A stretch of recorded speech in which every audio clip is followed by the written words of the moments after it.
बस गईले बैजू नगरिया। हाँ जी बस गईले बैजू नगरिया। गंगा जलवा ढारे जल सुल्तानगंज से लाखों कवरिया। सुनी ना कि अशोक के सवनवा बाबा के भवनवा करा दो दर्शनवा राजा जी। कि अशोक के सवनवा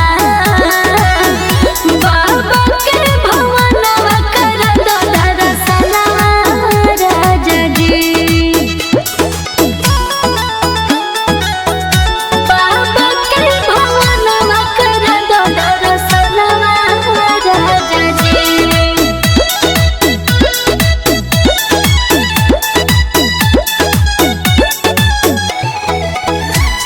देव में देव हुए बाबा भोले दाता दानी।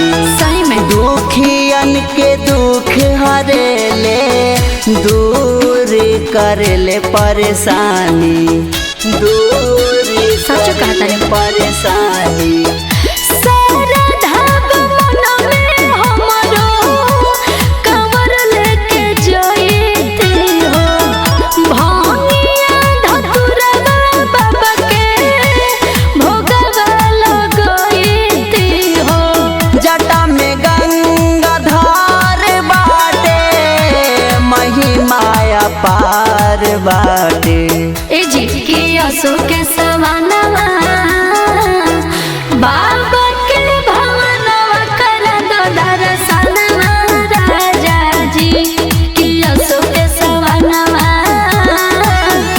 बाबा के भवनवा करा दो दर्शनवा राजा जी।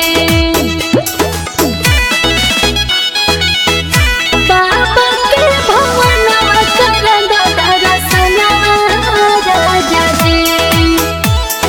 मिक्स बाय सूरज ओझा। बाबा के भवनवा करा दो दर्शनवा राजा जी। कालो के काल महा काल हुए शंकर भोले। ले चली ना बिना के कृपा के बिना जग में न पतई डोले। हनु जग में न पतई डोले। पहिला सुमारे जदी जलवा ढरा जाई।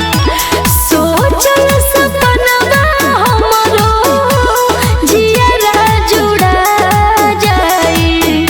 अरुंधर रमेंदर रंजीत करेले भजनवा हो। कि अशोक के सवनवा